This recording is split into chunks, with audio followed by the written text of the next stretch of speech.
Hello and welcome to the English Magnet. Today's video, present perfect simple versus present perfect continuous made easy. Two tenses with slight but fundamental differences and even overlapping meanings. We're going to shed some light on the matter. Knowing when to use one over the other is a key step in a learner's journey to fluency. We're going to cover their structures, key differences, commonalities, and split personalities of some verbs. Stick till the end. Okay, let's go. Structure of the present perfect simple. Short recap on the structure of the present perfect. You need two words, have or has, and the past participle, the third form of verbs. For example, I have seen, you've not felt, she has booked, haven't we come. You've noticed that the negative form plugs not in between the two words, while a question form inverts have, has, and the subject. Check the contractions, which can either fuse the subject and have, has, or have, has, and not. Giving, for instance, you've and haven't. For a deeper dive into the present perfect, click the link. Structure of the present perfect continuous. Second short recap. Okay, let's look at the present perfect continuous.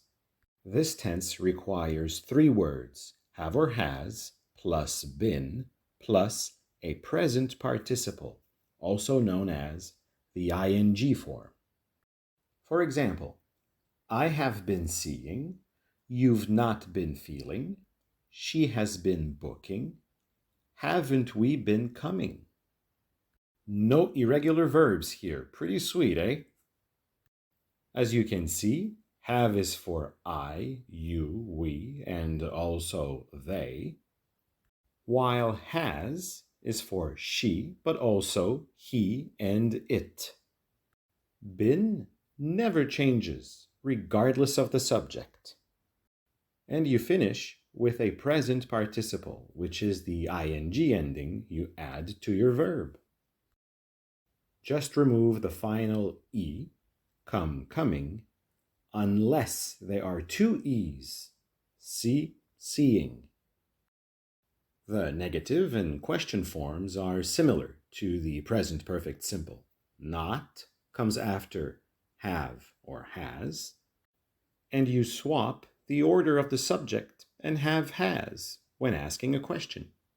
Again, contractions are possible, either subject and have has, or have has and not. If you're in the mood, learn more about the present perfect continuous by clicking the link. Key differences. Even though both tenses are used to connect the past with the present, they do so with a different purpose.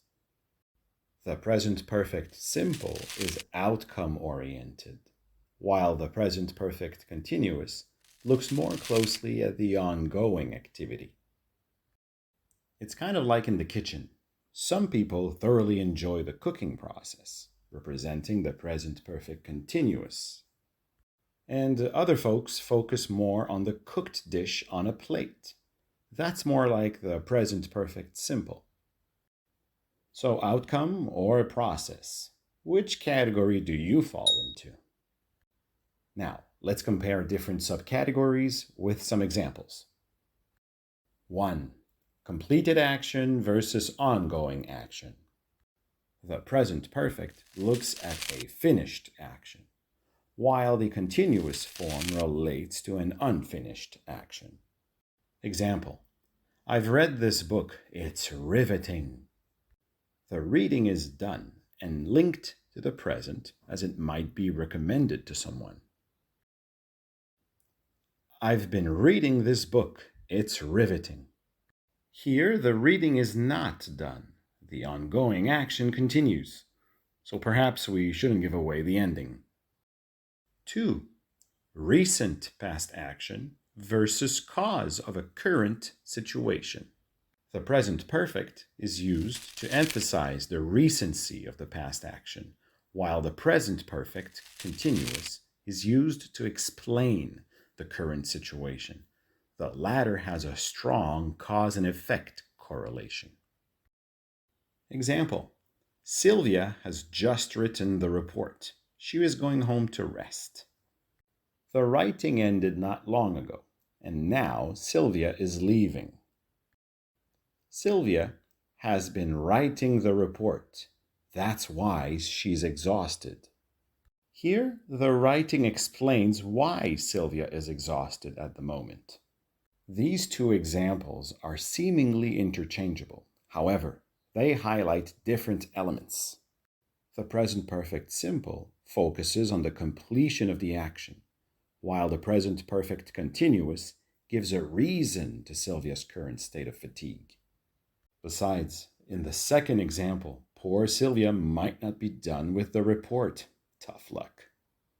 3. Number versus duration. In short, the present perfect answers how much or how many, while the present perfect continuous answers how long. So the simple form aims at recording the number of instances an action took place, with the possibility of it happening again. Whereas the continuous form looks at the length of an ongoing action in time. Example: we've watched 4 movies this weekend. We can answer how many. Watching a movie happened 4 times so far. And why not a 5th movie, eh? We've been watching movies for 4 hours. We can answer how long. Watching movies is ongoing. It has lasted for 4 hours, but it is continuing. It's hard to interrupt a weekend of binge watching. 4. Result versus activity. Maybe the easiest way to compare these tenses is to combine them in a single sentence, where the simple form is looking at the result and the continuous form focuses on the activity. Example: I have completed my assignment and have been preparing for the test. The assignment is done. The emphasis is on the result. While the preparation is ongoing, there is still more to do prior to taking the test. Here, the verb choice gives us a hint, since by definition, the verb to complete is about finishing something, so the present perfect is well suited here. And to prepare is about getting ready through a process. So the present perfect continuous fits well here too. She has finished the design and has been building the prototype. The design is set in stone, and its result is meaningful to the current situation. While the building is ongoing, the prototype is not fully built yet. Again, the verb choice is useful here. To finish is about ending something, so the present perfect works well. And to build is about putting together different parts through several steps, so the present perfect continuous is appropriate. Commonalities. Fun fact: some verbs will have the same meaning in both tenses. Verbs describing actions that can stretch over long periods with no clear endpoint. This overlap arises from the verb's inherent nature as ongoing or repeated actions. The most common ones are live, work, play, study, and teach. Example: they have lived in Mexico City since 2020. They've been living in Mexico City since 2020. We have played football every weekend for years. We have been playing soccer every weekend for years. My professor has taught at this university over many years. My professor has been teaching at this university over many years. In each pair, the meaning is virtually the same. The actions are ongoing and unfinished. It's almost like using synonyms, such as football and soccer. Sorry if using them interchangeably in the previous example bothered you. We know this sport is a very big deal for many people. It's just for teasing. Split personalities. We just covered verbs that can be used in both the present perfect simple and present perfect continuous without altering the meaning of the sentence. Now, we're going to look at verbs that have a secondary or even tertiary meaning when used in the continuous form. It can occur with non-action verbs. Try to guess the actual meaning of the following verbs. My parents have been thinking about selling the house.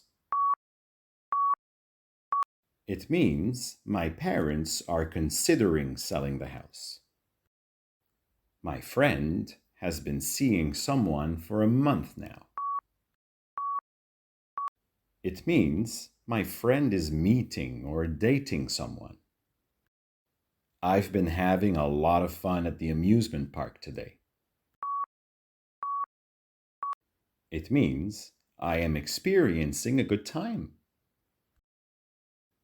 These verbs don't carry their primary meaning when used in the continuous form. Think as in believe, see as in look at, and have as in possess. That's it. Wasn't so bad, right? We hope you've had a good time and that you've been learning a few new quirks of the English language. If you're in the mood, there's a link to some free material to practice by yourselves in the description below. Keep practicing and you'll get the hang of it. Thank you for watching. Until next time.